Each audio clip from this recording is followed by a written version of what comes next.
Welcome, everybody, to this week's podcast episode for the Financial Freedom Podcast. And I'm your host, Dr. Christopher Liu. And as you know, we talk about the four different types of freedom: time, financial, location, health freedom. And in that light, I'm always scouring the globe, interviewing entrepreneurs, creators, influencers on the cutting edge and impacting the world. So today we have a fellow Texan, Zach from Austin, and he's a consciousness mentor to world-class leaders and founders. And he specializes in simplifying complex consciousness teachings to make it very easy for a person to identify their ego and its limitations. So today's going to be talking all about unleashing your potential, manifesting, and I'm happy to welcome Zach to the show. Welcome. It's my honor, Christopher. Thanks for having me on. I know we had chatted a little bit backstage and we connected through Podmatch. And so tell us more about yourself and how you got started. We'll go from there. Yeah, so for myself, I've been coaching leaders and founders for about 3 years now. I've been in the coaching space for just over 10. And I've been in corporate America for a short time in the management roles. I was very much attracted to the personal development side of things, but I was craving my own style of freedom, right? So going out on my own, becoming an entrepreneur. And when I first went out, I was doing a lot of fitness. So you're talking about health freedom. So I was very much in the health and fitness space, moved into bodybuilding coaching as well, which is a little bit different.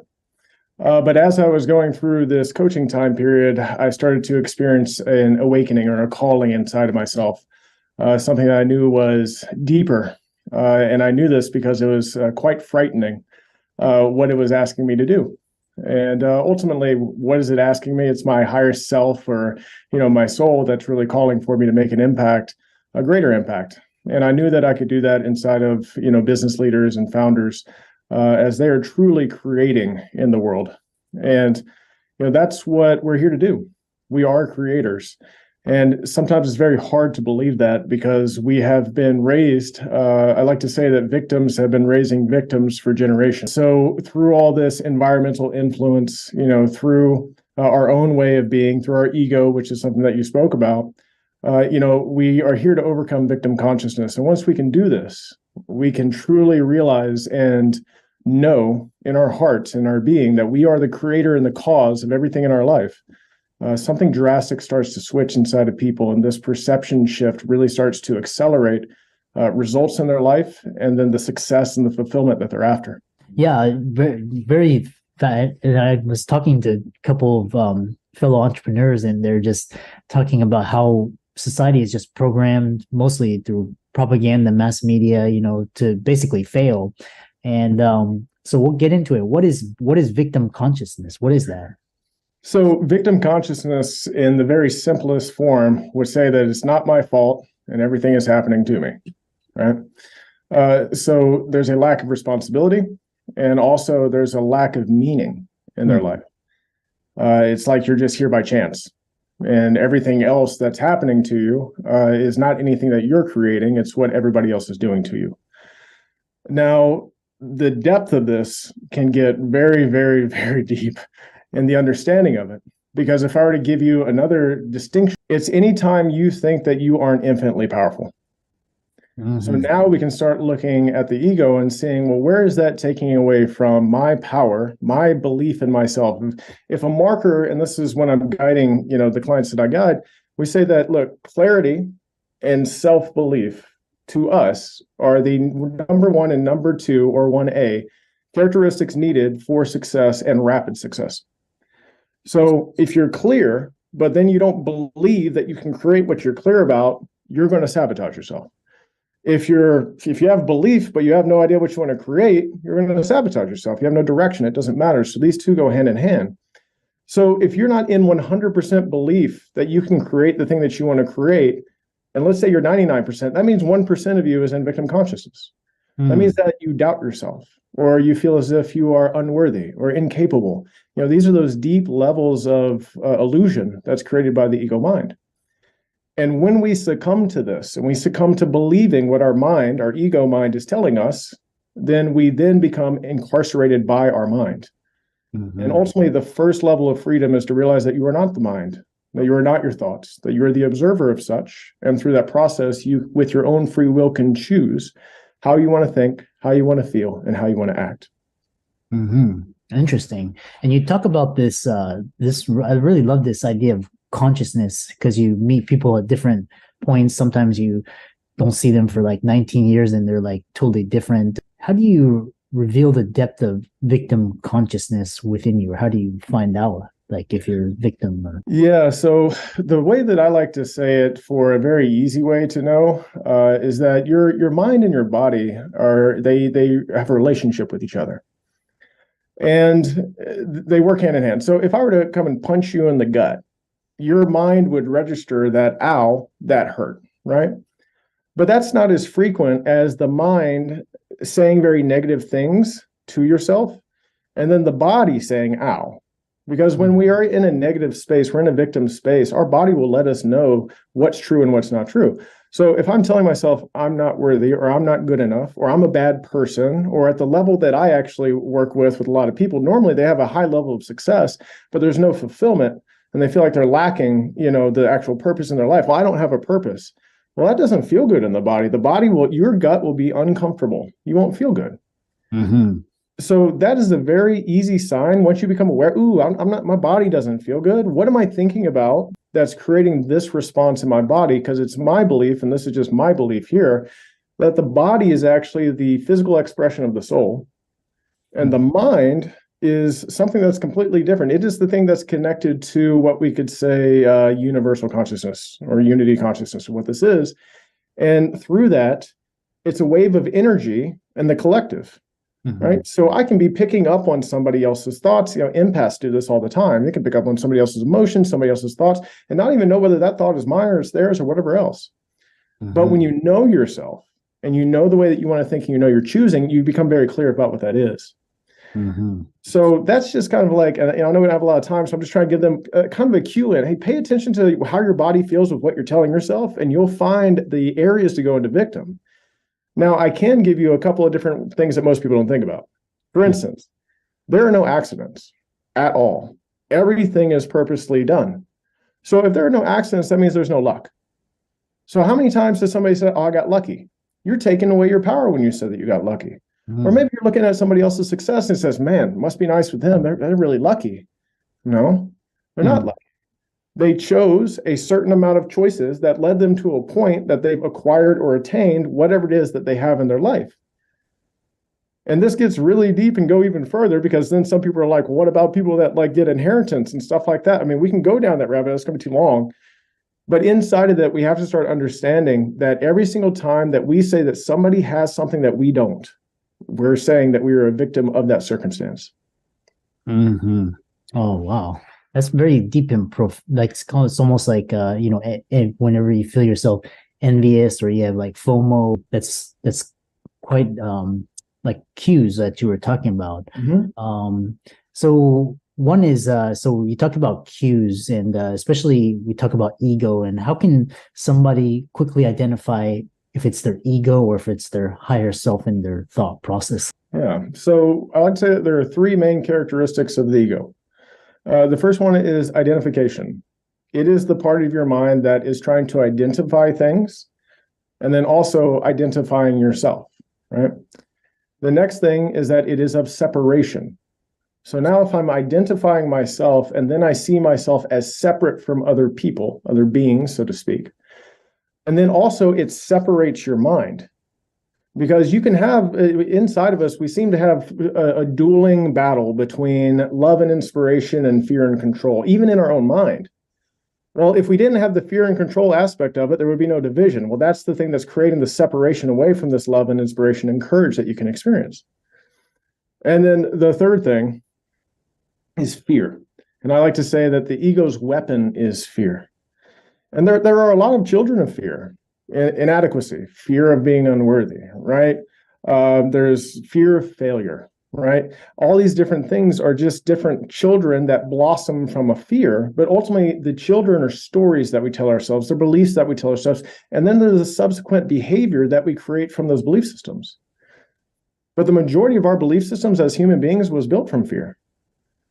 because our parents were afraid for us as we're growing up, for our safety, right? When we're children, we come into the world as perfect, man. Our eyes have so much wonderment in it, and we're just here to explore until we're told, don't do that, don't do that, don't do that. And then our belief system starts getting built from what other people's fears are, and then that's what we go forward. So most of the programs that people are running on, when I say the program is the subconscious program, is built by fear.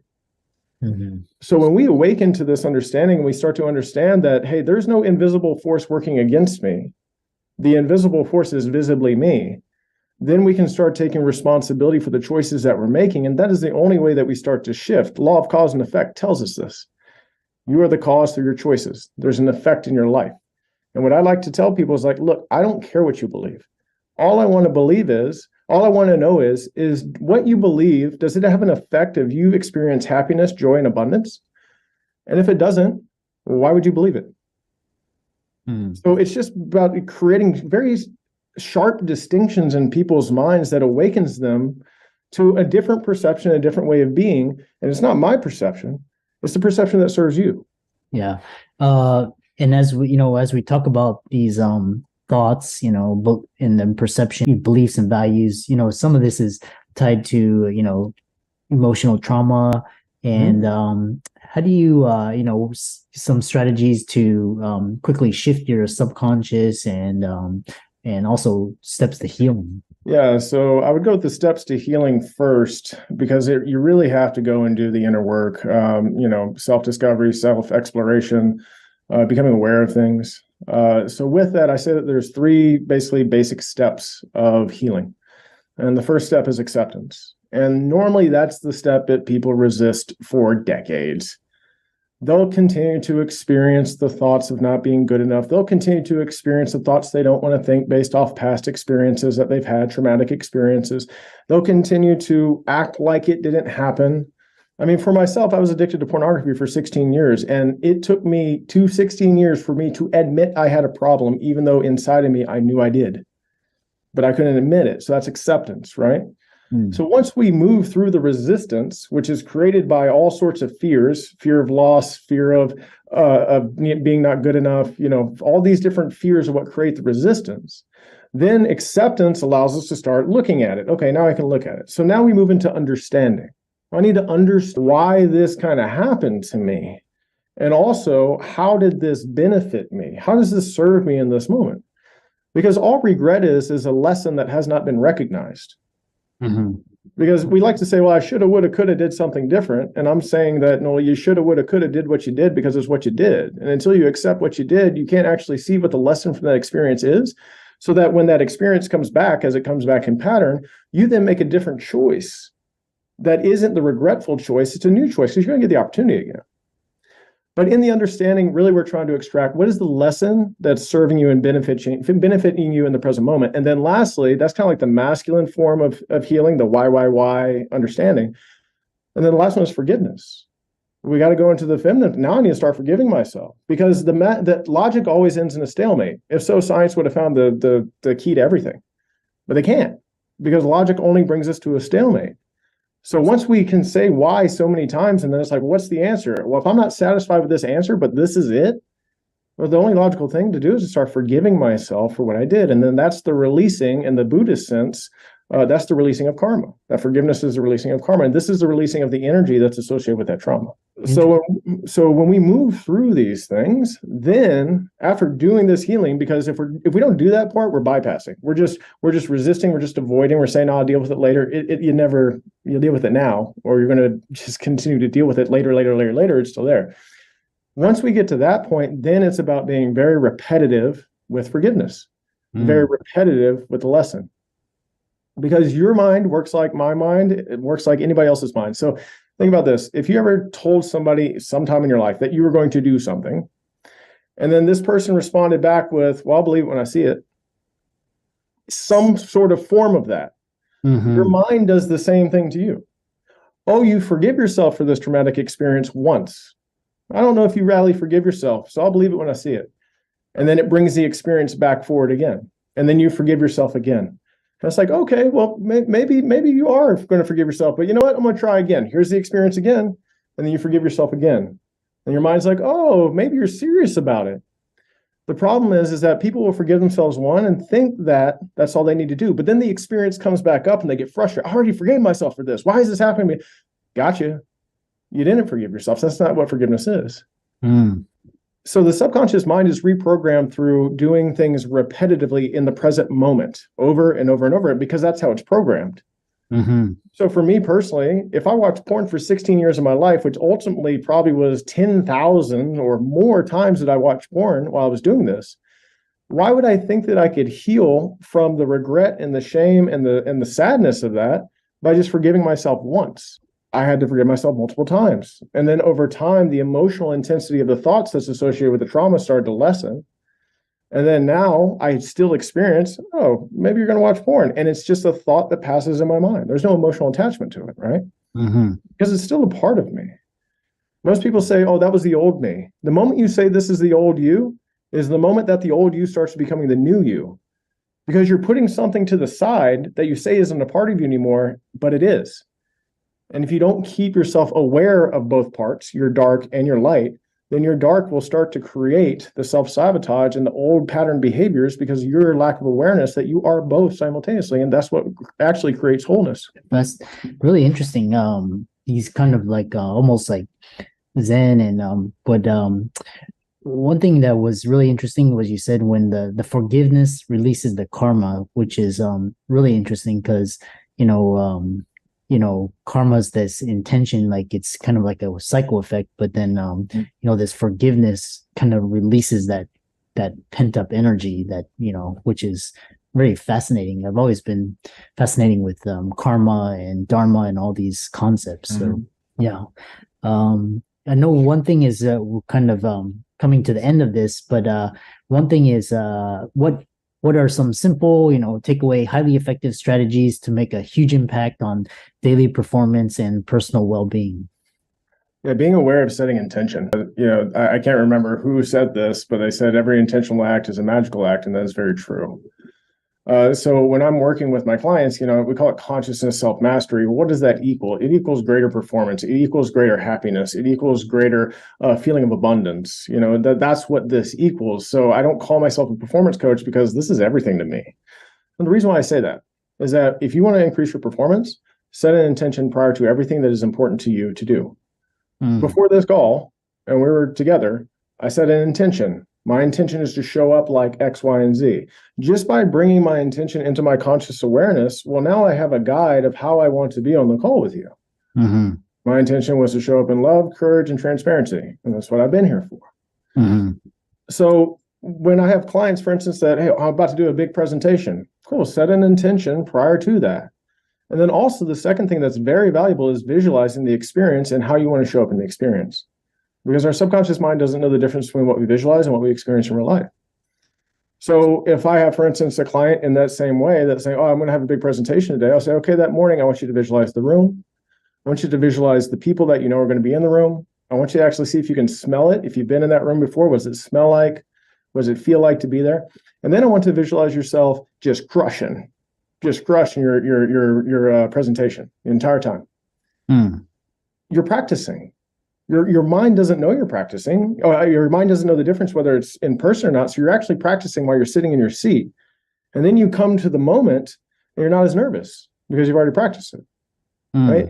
You already know what you're going to say. You've already seen this happen. So this is manifestation, as you talked about in the beginning of it. You're manifesting the reality that you want to have just by associating the thought and the visualization of what you want it to be.